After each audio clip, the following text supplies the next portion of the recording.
이제 우리 하나님 말씀은 마가복음 6장 30절부터 34절까지 말씀입니다. 지난주에 이 본문으로 살펴봤습니다만 오늘 한 번 더 다른 각도로 또 조명해 보기 원합니다. 다 자리에서 일어나셔서 마가복음 6장 30절부터 34절 하나님 말씀을 같이 살펴보도록 하겠습니다. 30절입니다. 사도들이 예수께 모여 자기들이 행한 것과 가르친 것을 낱낱이 고하니 이르시되 너희는 따로 한적한 곳에 가서 잠깐 쉬어라 하시니 이는 오고 가는 사람이 많아 음식 먹을 겨를도 없음이라. 이에 배를 타고 따로 한적한 곳에 갈새 그들이 가는 것을 보고 많은 사람이 그들인 줄 안지라 모든 고을로부터 도보로 그곳에 달려와 그들보다 먼저 갔더라. 같이 읽습니다. 예수께서 나오사 큰 무리를 보시고 그 목자 없는 양 같음으로 인하여 불쌍히 여기사 이에 여러 가지로 가르치시더라. 아멘. 네, 자리에 앉아 주시기를 바랍니다. 다산 정약용 선생이 쓴 그 목민심서라는 책을 다 아시리라고 생각을 합니다. 이 책은 그 조선 후기에 그 목민관이라는 지방 관리들이 어떤 자세로 임해야 하는지를 가르치고 있는, 그러니까 요즘으로 치면 이 공직자들의 행동 지침서 이런 것을 다룬 책이라 할 수가 있습니다. 그 책에 보면은 왜 이런 책을 쓰게 됐는지에 대하여 저자인 정약용 선생이 직접 언급하는 내용이 있는데 한번 들어보시기를 바랍니다. 요즘에 지방장관이란 자들은 이익을 추구하는 데만 급급하고 어떻게 백성을 다스려야 할 것인지 모르고 있다. 이 때문에 백성들은 공궁하고 피폐하여 떠돌다가 굶어 죽은 시체가 구렁텅이에 가득한데도 장관이 된 자들은 좋은 옷과 맛있는 음식으로 자기들만 살찌우고 있으니 어찌 슬픈 일이 아니겠는가. 그러니까 목민심서라는 이 책은 그 당시 악한 관리들의 폭정을 비판하고 또 한마디로 말하면 제발 좀 백성들을 사랑으로 좀 섬겨라, 이런 내용을 다루고 있다고 할 수 있습니다. 제가 그 정약용 선생에게 참 감동이 되는 게 뭐냐면은 지금 이분은 지금이 아니라 이 책이 쓰여진 그 배경을 보니까 정약용 선생이 억울하게 귀양살이 하던 때에 집필한 책이라는 겁니다. 그 억울한 귀양살이를 무려 18년 동안이나 했는데요, 그 기간 동안에 참 이 백성들의 도탄에 빠진 백성들의 그 상황을 마음 아파하면서 이런 책을 썼다. 이 얼마나 귀합니까? 그 책에 보니까 또 이제 그 정약용 선생이 직접 왜 책 제목을 목민심서 아닙니까? 목민에다가 왜 심서를 붙였는지에 대한 설명을 직접 하는 부분이 있었는데 내용이 이렇습니다. 유배된 몸이기 때문에 목민할 마음은 있었지만, 백성을 제대로 잘 섬길 마음은 있었지만 몸소 실행할 수 없기 때문에 이름을 그렇게 지었다. 마음으로 정말 이런 기회를 가진 그 관리들이 있다면 이런 마음으로 좀 그렇게 섬겨주기를 바란다, 그런 애틋한 마음이 담겨 있는 거 아닙니까? 저는 한 교회를 담임하는 그런 입장에서 참 이분이 너무 존경이 되는 겁니다. 그리고 이 목민심서라는 책이 참 의미 있다 이런 생각이 드는 게요, 목민심서를 읽다가 보면은 예수님 생각이 나는 겁니다. 어떤 예수님이요? 요한복음 10장 11절에 예수님, 나는 선한 목자라. 선한 목자는 양들을 위하여 목숨을 버리거니와. 이 정약용 선생이 말하는 목민, 이거하고 예수님이 말씀하시는 목양, 이 다 같은 내용 아닙니까? 그래서 저희들 보고 목회자라고 이야기하는 거 아닙니까? 이 조선시대에 집필한 이 책을 오늘날 현대인들이 지금도 찾고 있는 건 이 정약용 선생이 가진 이 목민의 정신이 너무 귀한 거이기도 하고요, 또 역설적으로 말하면은 오늘 이 시대에 정약용 선생과 같은 참 지도자의 목말라 있기 때문 아닙니까? 요즘에 이제 대통령 그 선거 후보들이 이제 쭉 나오기 시작하는데 그 뉴스를 볼 때마다 마음에 기도가 나옵니다.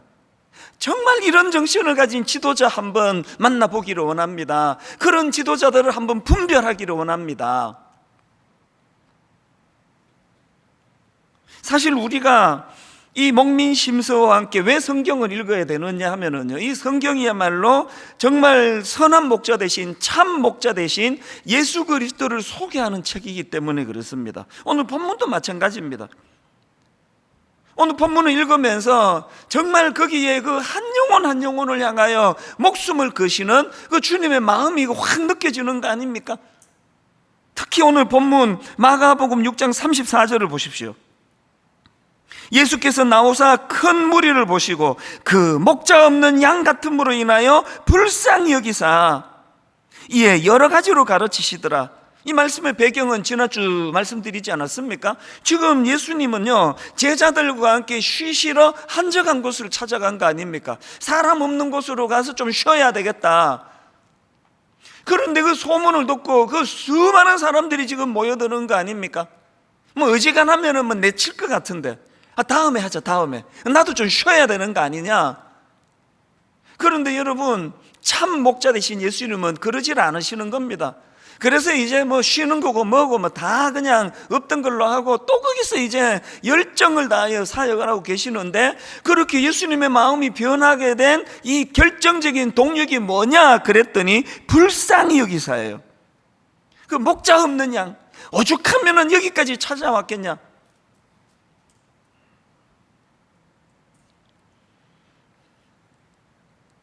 한 교회를 담임하는 목사 입장에서 주님의 이 정신을 잃어버리면 다 잃어버리는 거예요. 그 성도의 애틋한 마음을 가지고 기도 부탁하는 성도들한테, 아니 내가 지금 몇 명을 목회하는데 내가 뭐 한 명 한 명까지 내가 기도할 수가 있느냐고, 그러면 그건 끝난 거예요. 주님의 마음은 불쌍히 여기사, 불쌍히 여기사. 얼마나 힘드실까? 설교도요, 뭐 해야 되니까 하는 그런 설교하고, 참 주중에 그 성도님들의 삶의 애환을 생각하면 얼마나 힘드실까? 무슨 말씀으로 오늘 그들을 주님 이름으로 위로할 수 있을까? 이렇게 준비하는 설교하고 그런 설교가 여러분 같다고 생각하십니까? 오늘 우리가 회복해야 되는 게 뭡니까? 이 예수님의 바로 이 마음, 목자 없는 양처럼 불쌍히 여기사, 이 마음이 계셨기 때문에 다시 주님은 쉬는 것을 뒤로 하고 마음을 다하여 섬기고 계시는, 이게 그 목민심서의 정신하고 이게 일맥상통하는 거 아니겠습니까? 그래서 이제 오늘 이런 차원으로 본문 말씀을 한 번 더 살펴보기를 원하는데요, 이제 오늘 본문을 제대로 살펴보기 전에 먼저 우리가 이 본문의 구조를 봐야 됩니다. 제가 몇 주 전에 이 마가복음 6장 설명을 드리면서 이 마가복음 6장은 샌드위치 구조로 되어 있다.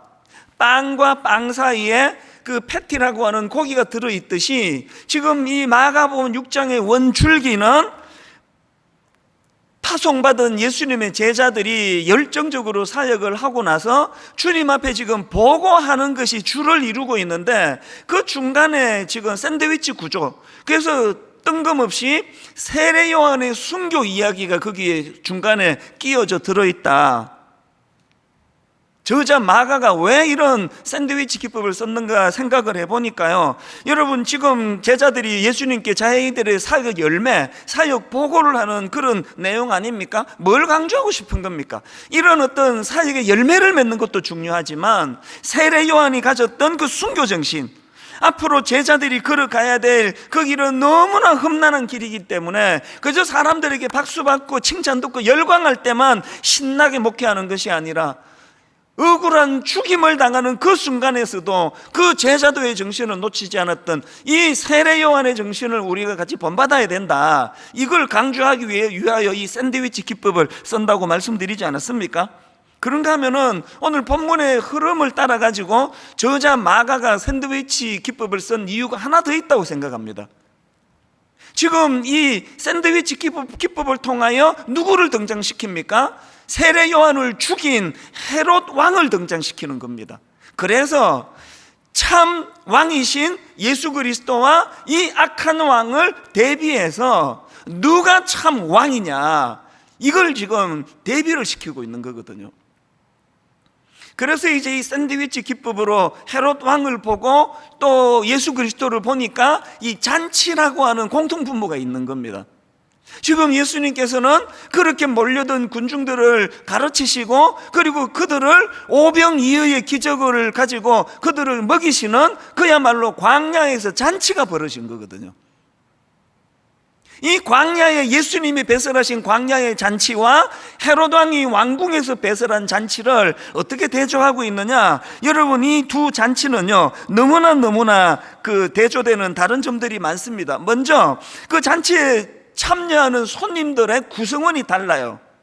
21절을 보면은 마침 기회가 좋은 날이 왔으니 곧 헤롯이 자기 생일에 대신들과 천부장들과 갈릴리의 귀인들로 더불어 잔치할세. 지금 헤롯 왕이 배설한 잔치에는 어떤 사람들이 모입니까? 대신들과 천부장들과 갈릴리의 귀인들, 한마디로 말해서 세상적으로 지위가 높은 사람, 고관 대작, 이런 사람들이 초대되어 왔는데요, 여기에 반해가지고 예수님이 배설한 잔치에는 어떤 사람들입니까? 마음이 상하고 찢겨지고 참 목자 잃은 양처럼 어디 마음 둘 데가 없는 사람, 이런 비천한 사람들이 모여들었다. 이것이 다른 차이고요. 또 다른 차이는 조금 전에 말씀드렸잖아요. 헤롯은 왕이니까 왕궁에서 화려한 잔치 파티를 벌였겠지만 예수님의 잔치는요 아무것도 없는 초라한 빈들이에요.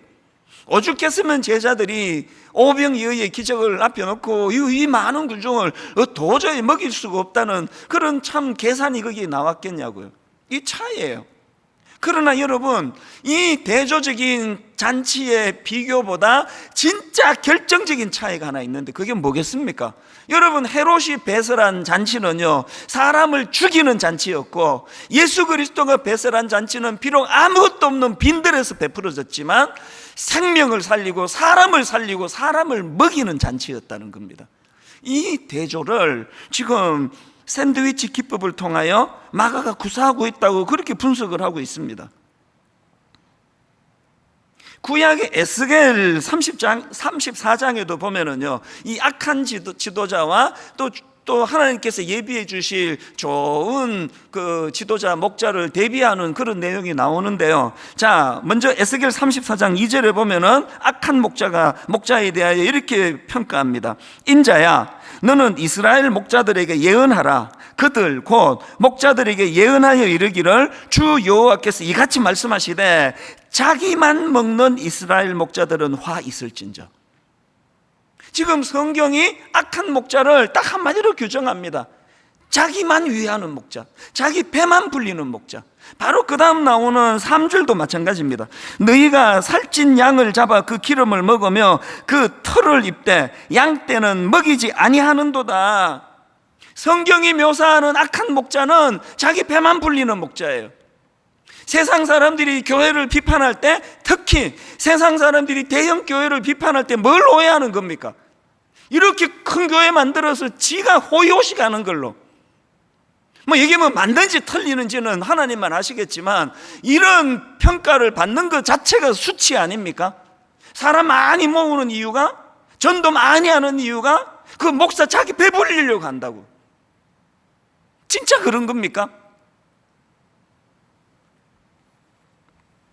이런 내용을 피력하는 것이 에스겔 34장인데요 저는 이 말씀들 중에서 너무나 중요한 포인트 하나를 발견합니다. 그게 8절입니다. 주 여호와의 말씀에 내가 나의 삶을 두고 맹세하노라. 내 양떼가 노략거리가 되고 모든 들짐승의 밥이 된 것은 목자가 없기 때문이라. 아니, 지금 그 앞에서 계속 그 악한 목자들에 대하여 계속 피력했는데 8절에 와가지고는 아예 목자가 없다는 겁니다. 뭘 의미하는 겁니까? 악한 목자는 목자가 아니래요. 오늘 한국 사회가, 오늘 여러분 수많은 젊은이들이 교회를 지금 떠나간다고 하는 이 가슴 아픈 현실이 하나님의 시각으로는 목자가 없는 겁니다. 지도자가 없는 겁니다. 그리고 5절에도 똑같은 내용이 나옵니다. 5절에 목자가 없으므로 하나님이 인정하시는 그런 목자가 없으니까 어떤 결과가 나오느냐? 목자가 없으므로 그것들이 흩어져서 모든 들짐승의 밥이 되었도다. 백성들이 포로로 끌려가는 그 비극이 일어난 그 모든 책임은 그 악한 목자들, 악한 지도자들에게 있다는 그 얘기 아닙니까? 제가 한 교회를 담임하는 목사로서 이것이 얼마나 두려운지 아십니까? 여러분, 분당 우리 교회에서 일어나는 모든 잘못된 이런 그 모든 것들은 이유야를 막론하고 담임 목사인 저의 책임이에요. 이게 성경의 시각입니다. 두렵지 않겠습니까? 오늘 교회에서 일어나고 있는 수많은 젊은이들이 교회에 상처받고 교회를 떠나고 오늘 한국 교회가 이루 말로 다 할 수 없는 피폐하게 된 그 모든 책임은 이유 이하를 막론하고 저에게 있는 겁니다. 이게 저의 책임인 겁니다. 그래서 청년들 집회를 가는 것이 저는 너무나 고통스러워요. 그래서 제가 청년들 집회를 갈 때마다 먼저 사과합니다. 나를 용서해 달라고. 이게 지도자예요. 오늘 정치적으로나 경제적으로나 또 우리 기독교나 회복되는 길은 지도자가 회복되는 거예요. 지도자가 목민심서의 정신을 가지고 세상에 18년 그 억울한 유배 중에서도 그 도탄에 빠진 백성들을 생각하며 책을 쓰는 이런 지도자가 오늘 우리나라에는 이게 불가능한 겁니까? 목자가 없으므로. 그렇기 때문에 여러분, 어느 목사를 기대하겠고 어느 정치 지도자들을 기대하겠고 어느 여러분 자기 배를 생각하지 않고 참 국민들만을 위하는 이런 경제 지도자들을 우리가 어디서 찾아보겠습니까? 곳곳에 많이 있겠죠. 안 드러나서 그렇겠죠. 그래서 우리는 늘 그것을 갈망해야 돼요. 하나님, 이 나라에 참 지도자가 배출되기를 원합니다. 그리고 그냥 정치하는 거를 보면은 이게 무슨 자기 당 불리는 거지, 저게 국민을 위하는 거냐, 이런 말들이 좀 나오지 않는 그런 정치가 생기면 여러분, 이게 보수니 진보니 이렇게까지 극심한 골은 사라질 거라고 저는 생각합니다. 그러나 또 한편으로 참 좋은 지도자가 나오기를 기도해야 되지만, 그러나 근원적으로 말하면 여러분, 인간에게서 그런 지도자들을 찾기가 우리가 어렵다면 늘 우리는 예수 그리스도, 그분을 갈망하고 그분을 소망하는 거 아닙니까? 요한복음 10장 11절을 다시 보십시오. 나는 선한 목자라, 나는 선한 목자라. 선한 목자는 양들을 위하여 목숨을 버리거니와. 누구에게 이것을 우리가 요구할 수 있습니까?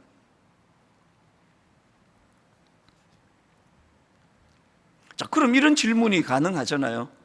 아니, 왜 인간은 꼭 그런 그 지도자가 왜 필요한가? 아니, 왜 양들은 꼭 그렇게 선한 목자가 필요한가? 왜 독립이 안 되는가?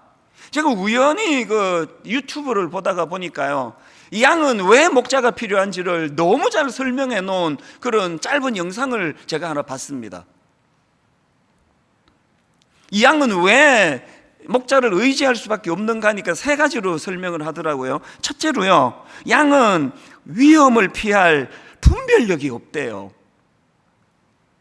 이 양은 시야가 좁기 때문에 주변을 살필 능력이 없어서 그 앞서가는 양만 본대요. 그래서 여러분, 그 해외 토픽이나 이 책 같은 데 보면은 양들이 막 이렇게 몰살 벼랑 끝으로 떨어져 가지고 떼죽음을 당했다는 그런 그 책이나 이런 거 볼 때가 있잖아요. 저도 본 기억이 납니다. 왜 그러냐니까 이 어리석은 양들의 시선 때문에, 시야, 멀리 보지를 못하니까, 그래서 앞에 양만 보고 가니까 그 양이 벼랑으로 떨어지면 그것밖에 길이 없는 줄 알고 몰살하는 게 그게 양이래요. 왜 선한 목자가 필요한지 아시겠죠?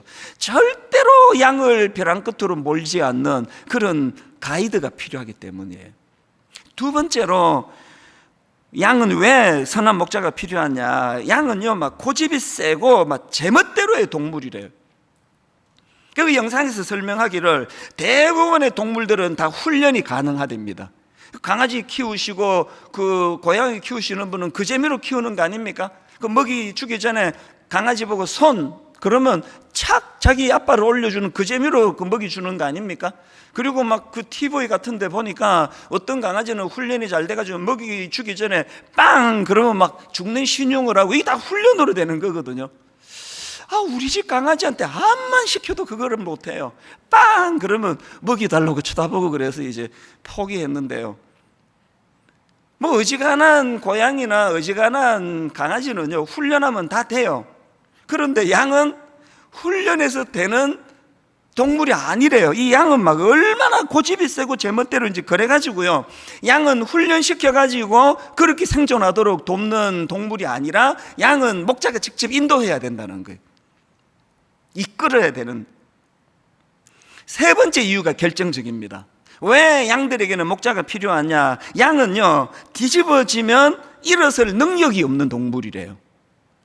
정말인지 언제 한번 양떼 목장에서 한번 확 밀어볼까 그런 생각도 해보는데요. 못된 생각이죠. 이 양들은 넘어지면 뒤집어지면 일어설 능력이 없대요. 제가 이런 그 짧은 그 유튜브 영상을 보면서 이거 인간하고 너무 닮았네. 여러분, 우리 인간이야말로 참 어리석어요. 똑똑하다 뭐 하다 하지만 이 세상 굴러가는 걸 보세요. 지금 말도 안 되는 이런 세상 악한 문화들이 그냥 막 줄줄줄줄줄 지금 점점 세상 문화는 더 악해져 가는 거 아닙니까? 막 얼마나 고집이 세고 제멋대로인지. 이건 양은요 우리 인간들 앞에 내가 졌다 항복 그럴 거예요. 전부 고집불통이에요. 우리 모두가 그렇습니다. 코로나19가 지금 1년 반을 잡아보겠다고 애를 쓰는데, 불과 한 몇 주 전까지만 해도 이제 이 백신 주사 2번 맞으면 다 해결된다. 그때 얼마나 희망이 부풀었는지 이미 미국에 있는 교회들은 다 해금이 됐대요. 이제 완전히 예전으로 돌아갔다. 그래서 이번 가을에는 다락방도 할 수 있고, 이번 가을에는 대면으로 얼굴을 맞대고 예배도 드리고 기대에 부풀었는데 웬걸요? 갑자기 무슨 변이 바이러스가 확산된다 그러더니 지금 계속 더 악화일로. 그래서 지금 계속 감염자가, 확진자가 생겨나는 게 지금 기록을 어제도 토요일로서 최고 기록이었다 그러잖아요. 뭘 여기서 우리가 교훈을 얻어야 됩니까? 인간의 과학이 하나님 머리 꼭대기에 올라가 있는 것 같아도, 여러분 한 번 뒤집어지면 일어설 능력이 없는 양과 같이 목자 되시는 하나님 아버지와 그 목자 되신 주님의 인도 없이는 우리는 제대로 살 수 없는 존재라는 걸, 이런 코로나19를 통해서 철저하게 교훈을 받아야 된다고 생각합니다.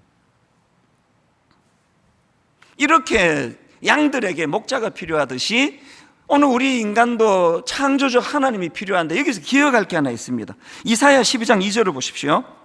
보라, 하나님은 나의 구원이시라. 그 다음 보세요. 내가 신뢰하고 두려움이 없으리니, 내가 신뢰하고 두려움이 없으리니 주 여호와는 나의 힘이시며 나의 노래시며 나의 구원이시며로다. 오늘 우리 안에 만연해 있는 이 두려움을 몰아내기 위하여 목자 되신 주님이 필요한데, 그러기 위한 조건이 뭡니까? 내가 신뢰하고. 비록 타락한 인간에 불과한 저지만요, 우리 부목사님들을 보면은 대부분의 목사님들이 저를 신뢰해줘요.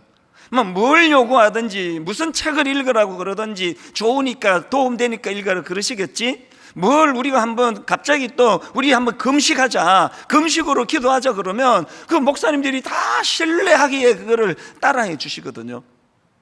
그러면 제 마음에 얼마나 다짐이 나오는지 아십니까? 자기를 믿어주는 사람에게는 절대로 낙심시키면 안 된다. 이게 제 철학이에요. 가끔 가다가 이분은 나를 신뢰를 못하는구나, 그런 게 느껴질 때가 있으면요, 홀가분합니다. 좀 책임 없어요. 안 믿어준 걸 어떡합니까? 지금 그 얘기예요. 정말 하나님이 여러분의 목자가 되셔서 여러분의 하나님 인도를 따라서 마음의 두려움이 사라지기를 원하세요? 내가 신뢰하고 하나님에 대한 신뢰를 먼저 회복해야 된다는 걸 꼭 기억하시기를 바랍니다. 우리가 참 주님은 나의 선한 목자가 되신다, 갈 길을 알지 못하는 내가 의지하실 목자가 되신다. 그렇게 신뢰함으로 주님을 따라갈 때 이 혼란한 이 시대 속에서, 이 세상 속에서 갈등 없는 인생이 될 줄로 믿습니다. 이 전제를 가지고요, 저는 오늘 본문을 중심으로 해서, 그래서 이 선한 목자의 인도를 받기 위하여 우리가 두 가지를 해야 된다. 여러분, 선한 목자의 인도를 받기 위해 해야 되는 첫 번째가 뭐냐? 절박함을 회복해야 돼요. 정말 주님이 아니고는 나는 도로 올바르게 살아갈 수가 없다. 오늘 본문 34절에 예수께서 나오사 큰 무리를 보시고 그 목자 없는 양 같음으로 인하여 불쌍히 여기사 이에 여러 가지로 가르치시더라. 여기 보니까 지금 큰 무리들이 주님 앞으로 몰려들었는데요, 아마 한 사람 한 사람 왜 왔니? 여기 빈들에 왜 왔니? 물으면요, 답이 다 다를 거예요. 뭐 어떤 사람은 사람들이 자꾸 병 고쳐 준다고 예수라는 분이, 이번에 또 보니까 제자들도 막 그런 이 귀신도 쫓아내고 해서 나 그거 구경하러 왔다, 이런 분도 있을 거고요. 어떤 분은 어떤 몸에 병을 갖고 있는데 막 절박한 마음으로 막 주님이 아니고는 날 고칠 사람이 없기 때문에 내가 그냥 무조건 왔다, 이런 분도 있을 거고요. 지금 유튜브, 인터넷으로 많은 사람들이 함께 예배를 드리지만요, 이유들이 다 달라요. 왜 예배를 드리는지. 여러분, 기왕에 모이셨잖아요. 기왕에 우리가 지금 하나님 앞에 예배를 드리시잖아요. 기왕에 예배를 드렸는데, 여러분, 그 주님 앞으로 나와 그 절박한 마음을 가지고 주님만이 나를 치료할 수 있기 때문에 왔다는 그 모든 사람들은 다 치유가 되거든요. 기왕에 예배를 드리는데, 그냥 구경 한번 왔지 뭐. 아이고, 또 예배 안 드리면 그냥 집에서 부인이 너무 못 살게 구니까 내가 1시간 앉아 있지 뭐. 여러분, 기왕에 주님 앞으로 나왔는데 이 절박함을 회복해야 돼요. 앞에서 살펴본 에스겔 34장에 보면은요, 백성을 위하지 않고 자기 배만 불리는 자들에 대한 심판의 경고도 있지만 거기에 하나님의 대안이 하나 나옵니다. 에스겔 34장 23절 잘 보십시오. 내가 한 목자를 그들 위에 세워 먹이게 하리니, 내가 한 목자를 그들 위에 세워 먹이게 하리니 그는 내 종 다윗이라. 그가 그들을 먹이고 그들의 목자가 될지라. 지금 메시아 대신 예수 그리스도를 보내주시겠다는 예언의 말씀을 선포하고 있는 거 아닙니까? 여기 보니까요, 한 목자예요. 여러 목자가 아닙니다. 한 목자예요. 대안은 이것밖에 없습니다. 선하신 목자 예수 그리스도, 그분을 향한 절박함을 회복하는 것. 이번 여름에 제가 이 은혜를 누렸기 때문에 너무너무 지금 저는 감사가 넘치거든요. 얼굴이 이런 거는 약간 피곤해서 그런 거지, 내 심령은 지금 해같이 밝아요. 너무 기쁜 상태예요. 왜 이렇게 기쁘냐? 지난주 말씀드렸잖아요. 지난주에 3주 전이었고 한 주 지나서 4주 전인데 1만 성도 파송 운동을 준비하는 과정에서 너무 소진이 돼가지고 일시적으로 한 4주 전에 제가 거의 번아웃이라 그럴까요? 패닉 같은 게 왔어요. 너무 두려워가지고 설교 준비도 못하고 머리가 깨질 듯이 아프고 예배 인도도 할 수가 없고 그런 아픔을 제가 경험했는데, 여러분, 참 놀라운 게요, 너무너무 힘들고 억장이 무너지는 이런 일들을 경험하면은 꼭 마음 이편에서 뭐가 같이 떠오르는지 아세요? 이번에는 또 하나님이 어떻게 나를 만져주실 건가? 어떻게 회복시켜 주실 건가? 이 기대감도 같이 가는 겁니다. 그 지난주 같이 그렇게 이제 설교를 하면 참 이게 우리 신학교에서 같이 공부했던 동기 목사님들 너무 고마운 분들이에요. 그래서 동기 사랑, 나라 사랑 그러잖아요. 여러 목사님들이 제게 연락이 오고, 아니 목사님이 그렇게 힘드셨냐고요? 얼마나 힘드셨습니까? 그러면서 위로가 오고, 어떤 분들은 커피 선물을 보내고 제일 고마웠어요. 그러면서 이제 저를 아끼니까요, 아니 누가 그렇게 목사님을 괴롭힙니까? 우리가 혼내드릴게요, 그런 이야기도 하고 그러는데요, 여러분, 저의 고통은요, 누가 저를 괴롭혀서가 아니에요. 우리 교회 성도님들에게 제가 이게 기적이라 생각하는 게요, 1만 성도 파송 운동이 진행되는 과정에서 지금까지 단 한 명도 저한테 와서 따지고 막 시비 걸고 이런 분이 계시지 않았다면 여러분 믿으시겠습니까? 정말 너무너무 고마운 성도님들이에요. 그런데 어떨 때는요, 차라리 그냥 막 저한테 와서 좀 따지고 그랬으면 좋겠습니다. 그냥 막 울기만 하시니까. 제 안에 누적된 마음의 고통이 뭐냐 하면은요, 1만 성도 파송 운동이 선포되고 나서 어떤 젊은 자매님한테서 연락이 왔어요. 목사님, 우리 엄마 꼭 한 번만 만나주세요. 우리 엄마 분당 우리 권사님인데요, 목사님 1만 성도 파송 운동 선포하고 지금 우울증 증세가 왔다는 겁니다. 너무 마음이 힘들어 하신다는 거예요. 눈물만 흘리신다는 거예요. 이런 이야기가 들려지면요, 담임 목사로서 억장이 무너져요. 이제 이런 게 자꾸 누적이 되니까 저에게도 두려움이 점점 증폭이 됐는데, 이번 여름에 왜 패닉 같은 게 왔느냐, 이제 우리 순장님들과 대화하고 만나보고 메일 주고받고 하다가 보니까요, 크게 두 가지예요. 이분들이 두려워하는 게, 성도님들이 못 따라간다. 우리는 29 예비 담임 목사님들이 누군지 잘 모른다. 코로나19 때문에 지금까지 단 한 번도 만나본 적이 없는데, 담임 목사님이 누군지도 모르는데 뭘 믿고 따라가느냐. 목사님 내부 15 목사님, 우리 교회 부목사 출신이라 그러지만 모르는 건 그분도 마찬가지예요. 이 큰 교회에서 자기 교구 아니면 난 이름밖에 모릅니다. 지도자를 모르는데 어떻게 따라갑니까? 이게 너무 제 마음을 아프게 했고요. 두 번째로 못 따라갑니다. 지금 한국에 교회가 이렇게 많은데, 이미 포화 상태가 됐는데 왜 또 29개나 교회가 세워져야 되는지 난 동의가 잘 안 됩니다. 그리고 그 차별화를 잘 모르겠습니다. 그런 말씀들이 이제 제게 들려지다가 보고, 그리고 이제 29교회나 되다 보니까 사실 이게 어마어마하게 여기 숫자가 많은 거 아닙니까? 29교회나 되다 보니까 뭐 다 편차도 심하고 막 다 달라요. 이런저런 이제 막 본격적인 말들이 들려지니까 두려움으로 찾아온 거예요. 왜 두려웠느냐? 여러분, 우리 주님은요, 양 한 마리에 온 모든 걸 다 그시는 분인데, 이게 무슨 1만 성도 파송 운동이 무슨 창고에 물건 29개 배분하는 거, 그래서 잘 배분됐습니다, 이겁니까?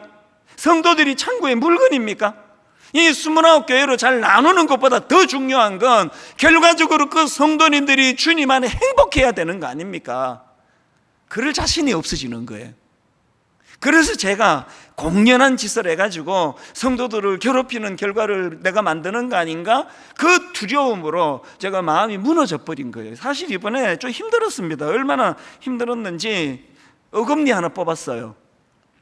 이것 때문에 뽑은 건 아니고요. 이제 몸이 힘들고 마음이 힘들면 약한 곳을 주로 이제 무너지는 거 아닙니까? 이게 약한 치아로 와가지고요. 그래서 이게 막 그냥 머리가 깨질 듯이 아프고 막 치통도 오고, 이게 자도 잔 것 같지가 않고 그런 시간을 제가 보냈는데, 그런데 여러분 아까 말씀드렸죠? 마음 한편이 무너지고 막 아프고 이런데 신기하게도 영적으로 이쪽 마음에 막 하나님께서 이번에 뭘로 나를 또 위로해 주시지? 하나님이 뭘로 저를 또 대안을 마련해 주실까? 너무너무 기대하는 마음이 생겼다 그랬는데 정말 내가 기대했던 그 이상으로. 그래서 이번 여름은요, 아프고 힘드는 날로 기억이 되는 게 아니라 치유와 회복의 여름으로 기억을 합니다. 먼저 정서적으로 저를 만져주셨어요. 저를 쉼의 자리로 인도해 주셨어요. 그래서 동기 목사님들 또 지방에서 우리 후배 목사님 연락 와가지고, 그런 큰 교회 목사님도 목회가 힘드시군요, 너무 위로 많이 받았습니다, 그렇게 연락도 오고 그래가지고 이게 내가 힘든 게 이게 나쁜 것만은 아니구나. 정서적으로 저를 주님이 만져주시고 쉼의 자리를 인도해 주셨을 뿐만 아니라 너무너무 감사하게도 1만 성도 파송 운동에 대하여 놀라운 대안들을 마련해 주시는 겁니다. 여러분이 목사님 맨날 저렇게 말하더라. 이게 맨날 그렇게 말하는 게 아니라 이제 한 2석주만 지나보세요. 지금 우리 29 예비 목사님들하고 논의 중이거든요. 이제 곧 대안이 발표가 될 겁니다. 뭘 제가 지금 강조하는 겁니까? 문제 해결은 양같이 어리고 양같이 여린 제가 하는 게 아니에요. 목자가 해주시는 겁니다. 그 목자를 제가 경험하는 겁니다. 지금 제가 이 아팠던 이야기들을 왜 이렇게 상세하게 하는지 아십니까? 두 가지 이유가 있습니다. 오해하지 마시라고. 여러분, 저는 목자가 아니에요. 저를 목자로 생각하고 따르시면 상처밖에 없습니다. 전에 말씀드렸잖아요. 저는 목자는 오직 주님 한 분이시고 저는 약물이 개라 그랬지. 약물이 개. 여러분들이 목자 되신 주님 앞으로 잘 나가도록 열심히 뛰어다니면서 그렇게 주님 앞으로 몰아주는 약물이 개예요. 절대로 저를 바라보시면 안 됩니다. 절대로 저를 의지하시면 안 됩니다. 약하디 약한 게 저예요. 인간을 기대하면 100% 실망이에요.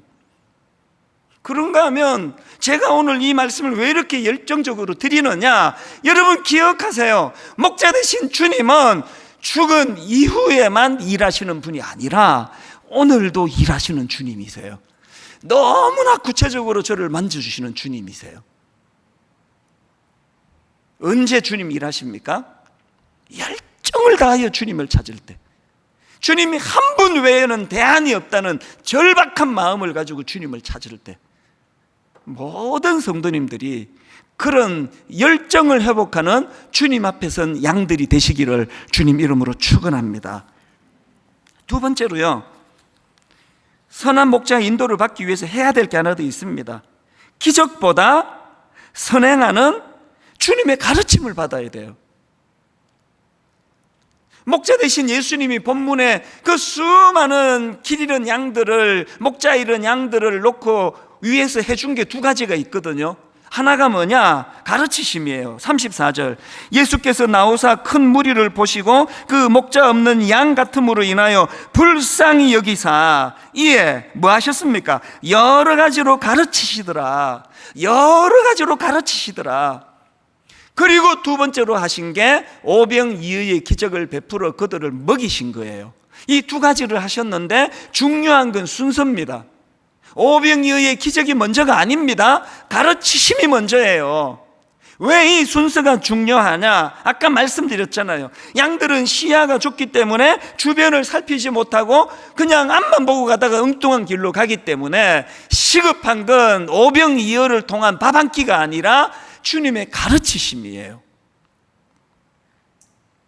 저는 이 사실을 개척하던 그 해부터 경험한 사람입니다. 이상하게 분당 우리 교회를 개척했더니요, 상처받은 성도들이 주로 모이시는 거예요. 정말 하나님이 이 일로 교회를 세우셨구나. 그냥 예전 교회 목사님에게 받은 상처, 예전 교회 권사님에게 받은 상처, 어떤 분은 여기 뒤에 제 사무실로 오셔가지고 1시간, 2시간을 눈이 붓도록 우세요. 모든 걸 다 바쳐 충성했는데 이런 식으로 배신을 당하고 쫓김을 받았다고 그렇게 우시는 분이 많았거든요. 그런데 우리가 학교를 빌렸었으니까 그분들을 치유해 드릴 수 있는 게 아무것도 없습니다. 그래서 제가 목숨을 건 게 딱 두 가지밖에 없습니다. 하나는 주일 예배에 목숨을 걸었고, 왜? 주일 날만 우리가 자유롭게 쓸 수 있으니까 주일 예배에 목숨을 걸었고, 또 하나는 제자 훈련에 목숨을 걸었습니다. 오직 말씀으로 치유하기로 하는데 정말 놀라운 일들이 너무너무 많이 일어났습니다. 여러분, 목자 되신 주님의 가르침이 먼저예요. 그분의 기적에 관심을 갖는 군중이 되지 마시고 정말 주님의 말씀에 관심. 그래서 여러분, 주일날 30분 이 설교 듣는 거로 어림도 없습니다. 그래서 말씀을 가까이 해야 돼요. 정말 주님의 말씀을 우리가 열정적으로 사모해야 되는 겁니다. 제가 조금 전에 이번 여름에 너무너무 아픈 시간을 보냈지만 주님의 치유하심을 통해서 주님이 나를 인도해 주셨다 그랬는데, 역시 말씀으로 인도하는 거예요. 저는요, 우리 주님은 위대한 전략가라고 생각합니다. 다른 말씀이 아니에요. 설교를 해야 되니까 이 말씀을 계속 묵상을 하는데, 여기에서 먼저 말씀을 주일날 선포하기 전에 저를 먼저 이 말씀으로 치유를 시켜주시는 겁니다. 그 말씀이 요한복음 10장 11절, 나는 선한 목자라, 선한 목자는 양들을 위하여 목숨을 버리거니와, 그 다음은 14절 15절, 나는 선한 목자라, 나는 내 양을 알고 양도 나를 아는 것이, 아버지께서 나를 아시고 내가 아버지를 아는 것 같으니 나는 양을 위하여 목숨을 버리노라. 이 주님의 신실하심이 지난 4주 동안 여러분 내내 내 삶에 너무나 신실한 목자로 저를, 아까 정서적으로 저를 만져주셨다 그랬잖아요. 어느 새벽이에요. 저는 그 새벽을 생각하면 또 눈물이 납니다.